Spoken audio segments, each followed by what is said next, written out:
Bonjour à tous, c'est Lucie et j'espère que vous allez tous très bien aujourd'hui. Cette vidéo est une réunion d'information qui traite la réorientation créative à Bac+2 plus 3 avec les masters professionnels. Évidemment que va proposer IARTSUP dès la rentrée de septembre 2025. Et nous sommes avec Éric Olivier, directeur général adjoint de IARTSUP, qui a la gentillesse de venir aujourd'hui nous parler de ces fameux masters. Bonjour Éric. Bonjour Lucie.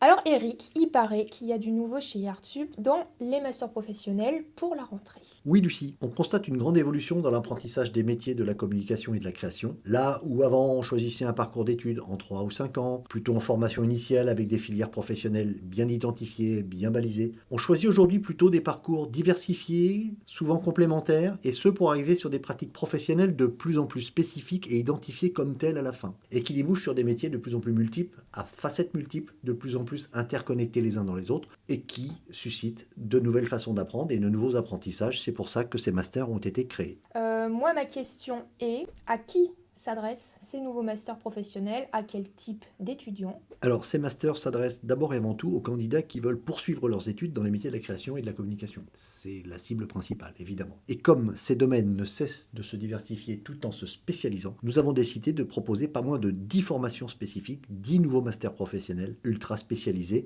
et dans des domaines qui recrutent. 10 formations, c'est beaucoup quand Oui, même. c'est une grosse évolution et on va en parler juste après. On va détailler ces masters et on va comprendre pourquoi 10 et pourquoi on débouche sur des nouvelles facettes métiers ou en tout cas des choses très spécifiques qui n'existaient pas de façon aussi détaillée et aussi pointue, ce qui devrait plaire à pas mal de gens, pas mal d'étudiants, rencontrer un certain succès. En tout cas, on pense que professionnellement, ça a du sens. Nous nous adressons notamment aux étudiants qui ont déjà effectué un premier cycle d'1 ou 2 ans dans l'enseignement supérieur, soit dans un domaine déjà identifié, des métiers de la création, de la communication, du marketing, soit dans un tout autre domaine. Je sais pas si les auditeurs brûlent d'impatience, mais moi oui, j'aimerais bien découvrir ces nouvelles formations. Est-ce que on peut les parcourir ensemble? Oui, c'est l'objet de ce podcast, de cette émission. Eh C'est bien, soyons fous, allons-y. balayons on y va. ensemble ces nouvelles formations afin de permettre à notre public d'en faire la connaissance. Ces 10 masters se regroupent dans 2 grandes familles. La première s'inscrit dans les métiers du design et de la communication créative et la seconde dans les industries créatives, celles qu'on appelle de l'entertainment, c'est-à-dire cinéma d'animation et jeux vidéo. Commençons par le mode de la communication. Alors, le premier master s'intitule Communication et publicité créative. On a mis comme baseline à cette nouvelle formation « Donnez du souffle à vos idées », car c'est bien de cela dont il s'agit. Ce programme est fait pour celles et ceux qui veulent capturer l'air du temps, transformer des messages forts, beaux, inattendus, apprendre à concevoir des campagnes qui marquent et interpellent, qui restent. L'émotion est votre terrain de jeu, l'image est votre langage. Alors les fondamentaux de ce programme, c'est quoi? Eh bien, c'est la direction artistique et la conception de campagnes de communication, du storytelling publicitaire, de la production audiovisuelle, de la prise de vue, du design et de la stratégie de marque qui se veut innovante et disruptive si possible. Les compétences émotionnelles qu'on va aller rechercher sur ces masters sont la capacité à créer des histoires mémorables, toucher l'imaginaire du public, déclencher des émotions puissantes pour marquer durablement les esprits. Voilà de quoi nous parlons avec ce premier master en communication et publicité créative. Petite question qui pourrait sûrement intéresser les gens, quel métier on pourrait associer à ce genre de master? Eh bien, c'est les métiers qu'on va retrouver classiquement, qui sont les métiers de directeur artistique en agence, concepteur, rédacteur créatif, chef de projet publicitaire, brand designer, etc. Ce sont tous ces métiers-là auxquels s'adresse ce master. D'accord, premier master assez complet qui est donc dans le design et la communication créative. Le deuxième, dis-moi tout. Le deuxième master dont nous allons parler maintenant s'intitule Production de contenu et stratégie éditoriale. Sous-titré Vous êtes une voix dans le bruit. Ouh, c'est joli. C'est joliment dit. C'est joliment dit, oui. Alors le monde n'a jamais produit autant d'images. Ce programme vous apprendra à créer des contenus qui se distinguent par leur sens, leur style et leur intelligence. Vous deviendrez des narrateurs numériques capables de produire, diriger, structurer une identité éditoriale forte. Les fondamentaux du programme sont la production éditoriale et multimédia, des techniques avancées d'édition, vidéo, photo, graphisme, la création de contenus, digitaux innovants bien sûr, et la stratégie éditoriale digitale. Les compétences émotionnelles attendues, partager une vision singulière du monde, capturer l'attention par l'authenticité, la sensibilité et la justesse créative, proposer une voix qui compte vraiment. Bref, influencer, par son discours, par les images, par son discours oral, par les écrits. C'est un métier évidemment très à la mode. Et très important surtout si on veut faire fonctionner une marque ou toute autre chose, on est bien d'accord. Pour toi, les métiers qui sont associés à ça, ça serait quoi ? C'est les métiers qu'on appelle producteurs de contenus digitaux, le content manager créatif, le responsable éditorial digital, le réalisateur multimédia, bref, tout ce qu'on englobe aujourd'hui dans le métier de l'influenceur ou du community manager. D'accord, intéressant également et qui n'est pas du tout pareil que le premier. On voit que les 10... Non, c'est différent. Ouais, les 10 sont complètement différents, on n'en a vu que 2. C'est déjà... Surprise pour la suite. Ah oui. Alors le troisième, il s'agit du master éco-design et communication responsable. Là encore, un autre domaine complémentaire aux deux précédents. De quoi allons-nous parler ? Nous l'avons sous-titré « Vous créez pour transformer, pas pour décorer ». En gros, c'est donner du sens, avec le terme éco-responsabilité. On a cette notion-là. On donne du sens à sa création. Dans un monde en mutation, chaque geste créatif est un choix. Ce programme va vous former à devenir un designer conscient qui conçoit des solutions intelligentes, belles et durables. Vous redonnez du sens à la communication visuelle et j'espère que vous proposerez un nouveau récit pour demain. Les fondamentaux du programme, on retrouve du design graphique responsable et durable, de la conception éthique de supports visuels et digitaux, de la communication visuelle au service du changement et des pratiques professionnelles éco-responsables. Les compétences émotionnelles attendues, c'est la capacité à mettre votre créativité au service du monde, inspirer et sensibiliser le public à travers des messages porteurs d'espoir, en tout cas on l'espère, et d'engagement et de sens. Les métiers associés ? Les métiers, par exemple, c'est le directeur artistique RSE, le responsable communication durable, le designer éco-responsable, le consultant créatif en stratégie durable. J'essaie de faire une synthèse sur cette proposition de master qui est très importante et qui n'aurait pas pu exister il y a 30 ou 40 ans. C'est vraiment une nouvelle vision de ce métier en prenant compte de tous les impacts en termes de choix que ça peut avoir sur la consommation d'énergie, sur l'environnement, le choix des matériaux, est-ce que j'utilise un papier recyclé, est-ce que les encres avec lesquelles je vais imprimer sont éco-responsables, bio, etc. C'est vraiment, dès le départ, dès la conception de mon projet, je réfléchis aux impacts que vont avoir mes prises de décision. Et puis qui est vraiment d'actualité avec tout ce qui est écologie, etc. Oui. Formons des designers spécialisés dans l'éco-design. Les designers de demain. C'est-à-dire qu'en fait, mine de rien, ce qu'on propose dans ce master-là, dans 10 ans, tout le monde devra raisonner comme ça. Peut-être qu'aujourd'hui déjà, un certain nombre de nos designers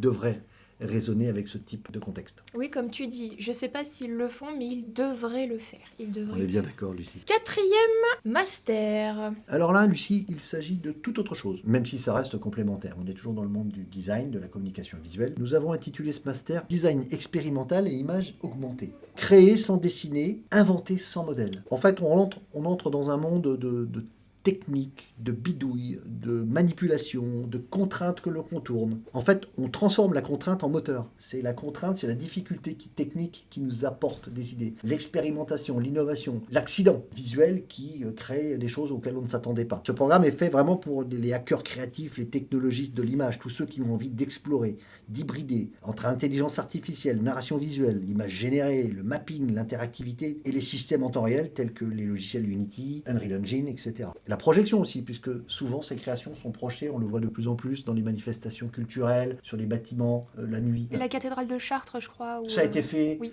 sur certaines cathédrales. J'ai vécu une expérience de type à Metz il y a quelques années. Tours l'a fait aussi il y a quelques temps. Bon, c'est quelque chose qui est très dans l'air du temps et qui demande des designers formés et qui ont cette inventivité. C'est vraiment l'objectif de ce master. Donc dans ce master, qu'est-ce qu'on va voir ? On va faire de l'exploration visuelle. On va évidemment travailler avec de l'intelligence artificielle. On va faire de la création immersive avec du mapping vidéo, des environnements hybrides, du live visual, du design interactif, des expérimentations avec Unity, touch designer au processing et enfin de la direction artistique dans un contexte techno-artistique. Donc c'est très branché, c'est très technique, c'est multi-logiciel, c'est vraiment des gens qui sont très astucieux, qui vont rejoindre cette formation-là ou qui ont en tout cas envie d'avoir ce comportement dans le design. Les compétences émotionnelles attendues sur ce master, c'est la capacité à sortir du cadre, à tester sans cesse, à imaginer d'autres manières de faire.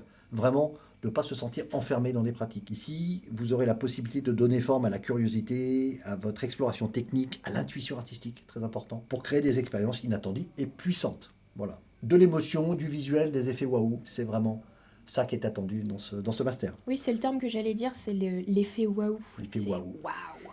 Petit métier associé, tu dirais Oui, creative technologist, designer visuel temps réel, scénographe numérique, directeur artistique expérimental. Voilà, Ok. c'est très vaste et c'est quelque chose qui n'est absolument pas fermé. C'est quelque chose qui doit encore avoir capacité à s'étendre dans le temps. Ça fait déjà le 4e, passons au 5e. Alors, nouveau master, effectivement, Lucie, master que nous avons intitulé IA générative et pensée créative, sous-titré Prenez la main sur l'avenir de la création. Sujet ô combien actuel, on ne parle plus que de ça. Alors, l'IA dans nos métiers, pourquoi faire et comment? Pour dominer les outils d'intelligence artificielle tout en gardant un regard créatif sur ce que l'on fait, c'est bien l'objectif de cette formation. Apprendre à piloter l'IA au service des idées. C'est-à-dire qu'en fait, l'IA ne trouve pas d'idées seule, il faut apprendre à la piloter et c'est l'objectif de ce master. Devenir un acteur lucide et innovant de la création numérique. L'innovation sera le terrain de jeu, la pensée critique, la boussole. On se sert de l'outil, mais on n'est pas dominé par lui, c'est nous qui dirigeons l'outil, c'est très important. Alors les fondamentaux du programme de l'IA générative et de la pensée créative, eh bien c'est de la conception créative assistée par IA, évidemment, des images, des textes, des vidéos, pilotage d'outils génératifs, Midjourney, Stable Diffusion, ChatGPT, Sora et bien d'autres, la stratégie critique et l'éthique de l'IA en création,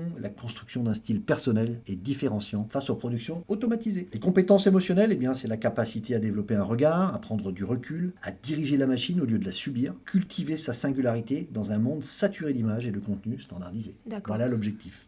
Eh ben, Je sais, tu vas me demander quels sont les métiers. Oui, quels sont Ces les nouveaux métiers. Oui, quels sont les nouveaux métiers? Parce que je suis en train de me dire, est-ce que je pose la question? Parce qu'il y a quoi comme métier Eh ben, les dans métiers, ce c'est simple, master-là? c'est les mêmes qu'avant, mais avec de l'IA. Donc, on va retrouver le directeur créatif en IA, le designer génératif, le prompt designer. Le prompt, pour ceux qui ne le savent pas, c'est la capacité à commander l'IA par des commandes écrites, lui donner des ordres afin qu'il puisse définir des textes, des images. Ou le consultant stratégie créative assisté à l'IA. Bref, tous les métiers d'avant, mais avec de l'IA. C'est passionnant. Je trouve ça passionnant. 6e master, il parle de quoi?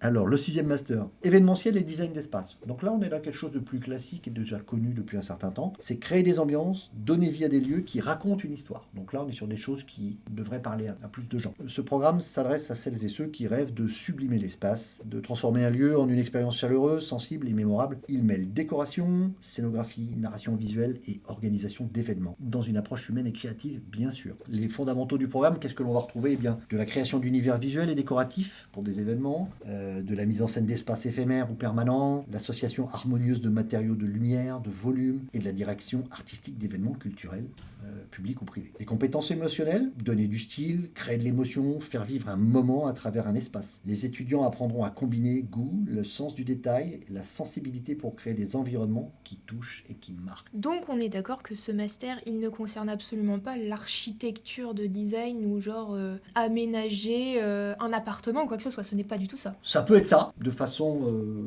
occasionnelle, pourquoi pas, puisque des opérateurs privés, des clients privés peuvent demander tout à fait la scénarisation d'un espace intérieur, d'un appartement, C'est vrai. création d'ambiance, pourquoi pas, choix de couleurs, choix d'éclairage, bien sûr que si. En général, les budgets sont plutôt tournés vers les municipalités, les associations, les grands spectacles, ce genre de choses les musées, qui ont besoin de plus en plus, on le remarque, les musées sont de plus en plus scénarisés dans la façon de présenter C'est vrai. leur contenu. C'est typiquement dans ce genre d'espace qu'on va retrouver ces métiers du design d'espace. Donc les métiers associés, avant que tu me le demandes, j'ai Je bien t'en compris, prie, je t'en prie, tu m'as systématiquement, devancé. tu me dis mais quels sont les métiers? Ben oui, parce que je pense que ça intéresse les gens qui nous écoutent de Évidemment. savoir quel métier on peut faire après ce master, quoi. Eh bien, on peut être designer d'espace interactif, on peut être scénographe événementiel, on peut être chef de projet événementiel, immersif, on peut être directeur artistique en communication expérientielle, par exemple, et bien d'autres métiers. Encore un master très intéressant. Passons au 7e master. Je t'en prie, dis-nous tout. Alors pour ce 7e master, je te propose de changer d'univers. Là, jusqu'à présent, on était dans le métier du design et de la communication créative. Nous allons passer dans les industries créatives. D'accord.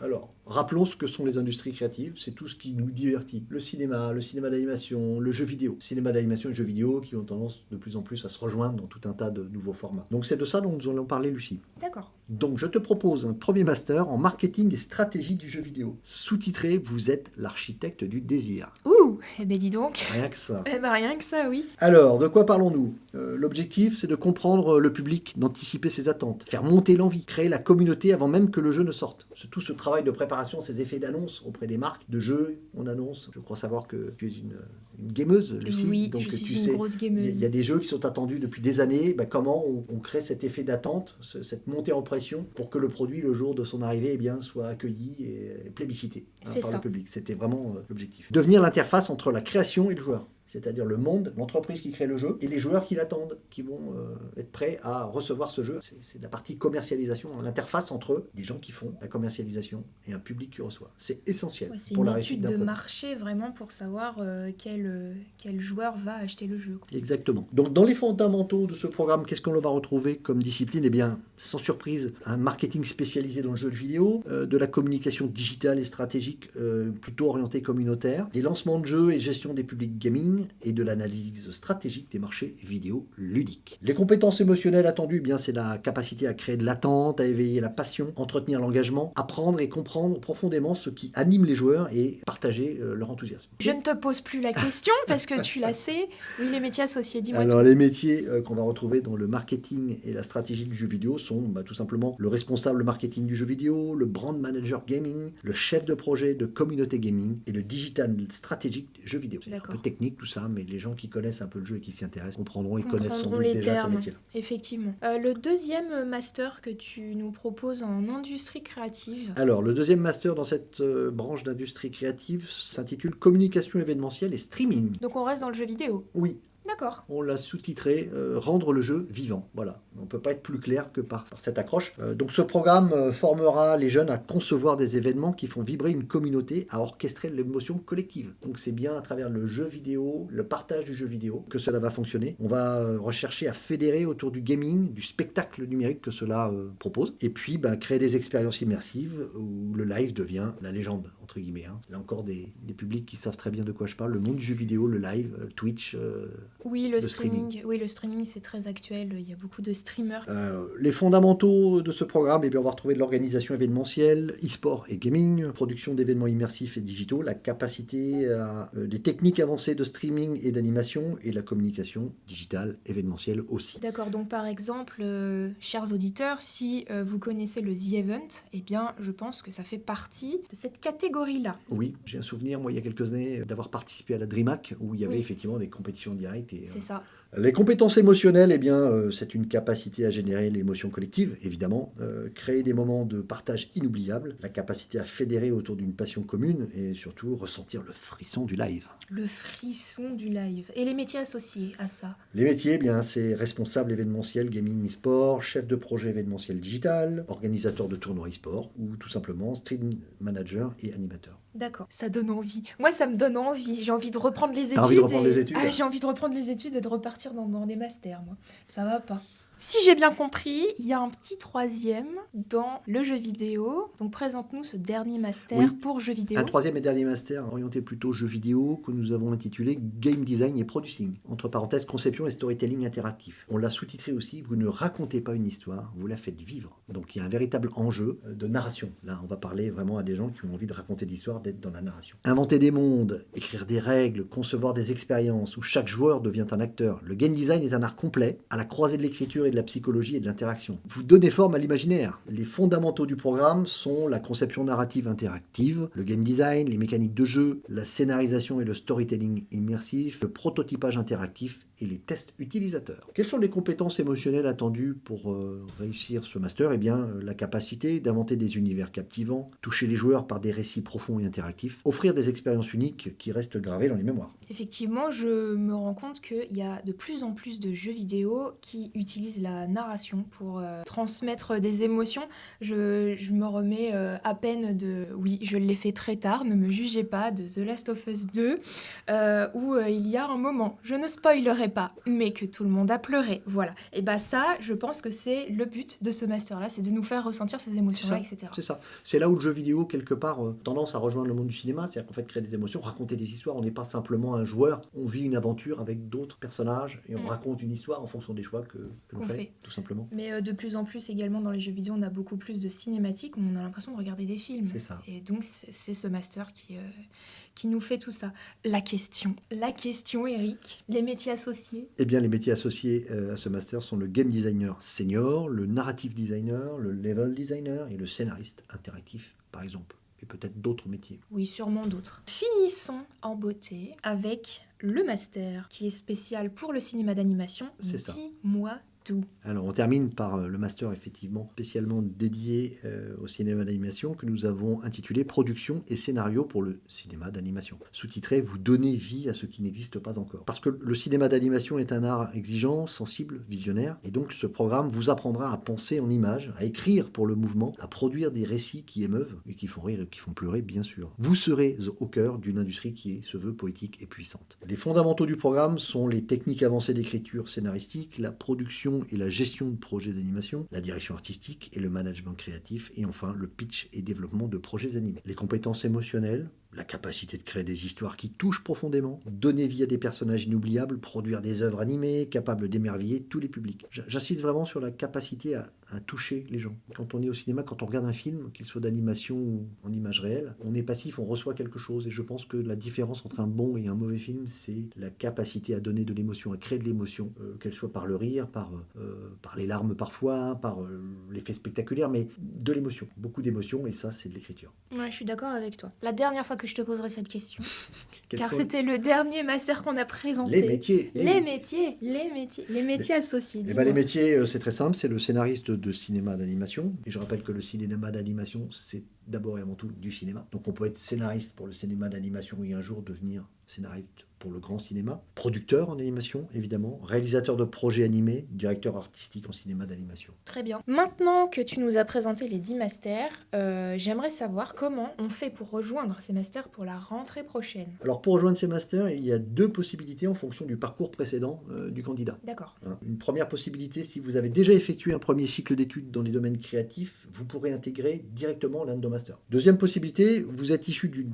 formation d'un autre domaine qui n'a rien à voir et vous serez alors orienté vers le pré-master qui vous dispensera les notions essentielles, notamment techniques, pour aborder l'année suivante le master. Cette année de pré-master se déroulera sur une période intensive de 6 mois et sera suivie d'une période de stage pour vous permettre de mettre à profit, à l'épreuve, les acquis de cette première partie d'année. Donc ça veut dire que le pré-master, on a 6 mois de cours et 6 mois de stage. C'est ça. Et puis un vrai défi sur cette année, c'est-à-dire qu'effectivement, on va avoir 6 mois pour mettre à niveau des gens qui viennent d'horizons extrêmement différents et leur donner des bases techniques solides pour pouvoir après intégrer l'un des masters dont on vient de parler, sans être totalement à la rue, j'ai envie de dire, avec les logiciels qui sont quand même omniprésents partout. Autre question, comment je sais, moi, si je suis concernée par l'année de pré-master ? Eh bien, vous avez déjà une indication en fonction du parcours d'études précédent, d'où je viens. Est-ce que je viens d'une école d'art appliqué déjà ? Est-ce que j'ai déjà fait un premier cycle là ? La question ne se pose pas. Et en outre, vous serez aussi reçu en rendez-vous par les équipes des campus qui sauront vous orienter en fonction de votre dossier. Donc il y aura un rendez-vous, un échange entre le dossier, une présentation de book éventuellement, d'où découlera la capacité à dire ce sera plutôt un pré-master ou plutôt un master, et quel master. Évidemment, les équipes seront là pour échanger avec vous, avec les candidats, pour le choix du master. Peut-être qu'un certain nombre des gens qui nous écoutent se disent je suis intéressé par la formule, mais quel master ? Les équipes, les campus IARTSUB de France sont là pour répondre à cette question. Et est-ce qu'il y a, je sais pas, une possibilité d'envisager de faire ces masters en alternance ? Oui, tout à fait. C'est même dans ce sens-là qu'ils ont été conçus. L'idée, c'est vraiment de laisser la possibilité à l'étudiant de confronter ce qu'il apprend avec nous à l'école, avec le monde professionnel, dès que c'est possible. Donc apprendre à l'école et mettre en application en entreprise, c'est vraiment le principe de l'alternance, et ces masters sont totalement pensés pour ce format-là. Oui, c'est comme ça qu'on apprend le mieux, de toute façon. C'est comme ça qu'on apprend aujourd'hui de plus en plus, Oui. et parce qu'en fait, c'est une solution qui donne de la satisfaction aux différentes parties, aux différentes composantes de ce dispositif. Ça donne de la satisfaction à l'école et à la pédagogie parce qu'elle vérifie en permanence que sa pédagogie est connectée au monde de l'entreprise, à ses réalités. Ça donne de la satisfaction à l'étudiant qui, lui, voit une partie de sa formation, voire même la totalité de son coût pris en charge par l'entreprise, en tout cas par les OPCO. Et ça donne de la satisfaction aux entreprises qui ont la capacité à faire démarrer des juniors sur des postes intéressants, avec une prise en charge là aussi de l'État qui amoindrit le coût salarial de l'étudiant. Donc en fait, à l'heure où on parle, ce dispositif, il satisfait tout le monde. À condition qu'il y ait un véritable échange entre l'apprenant, donc l'étudiant, et l'entreprise. C'est-à-dire que l'étudiant semi-professionnel doit apporter quelque chose à l'entreprise, il doit savoir faire des choses, et l'entreprise doit accepter de l'autre côté qu'il ne soit pas encore tout à fait un professionnel et doit être disposé aussi à parfaire la formation, distribuer elle aussi du savoir et du contenu, en totale harmonie avec ce que fait l'école. Voilà, on a fait le tour de tous ces masters. J'ai bien l'impression qu'on a fait le tour. Alors, peut-être qu'il subsiste un certain nombre de questions. Les gens seront là pour répondre, peut-être en ligne directement pendant qu'on en parle. Dans les campus, moi vraiment, je vous invite à prendre contact avec le campus le plus proche de chez vous. Il y a 10 campus IARTSUP en France, 11 pardon, puisque nous allons ouvrir Marseille l'année prochaine. N'hésitez pas à prendre contact avec les équipes, à venir nous rencontrer. Des réunions d'information aussi locales vont être organisées certainement. Venez rencontrer les équipes, venez à la rencontre de ces nouveaux masters professionnels. On va vous expliquer comment ça fonctionne, on va peut-être apporter des compléments d'information puisqu'on ne peut pas tout dire là comme ça. Et puis venez découvrir le campus tout simplement. Effectivement, venez, on va finir sur ce mot-là, venez nous voir, venez nous voir, nous découvrir. Merci Eric de nous avoir accordé ton temps et surtout de nous avoir expliqué les nouveautés, les 10 masters qui ouvrent en septembre prochain. Merci Lucie de m'avoir accompagné dans cette présentation et puis j'espère vous avoir donné envie peut-être d'en savoir un peu plus et donc de venir nous rencontrer. Eh bien, merci à tous de votre écoute. Si vous avez la moindre question, n'hésitez pas à la poser ou à les poser si vous avez plusieurs questions. On se retrouve très vite. Salut!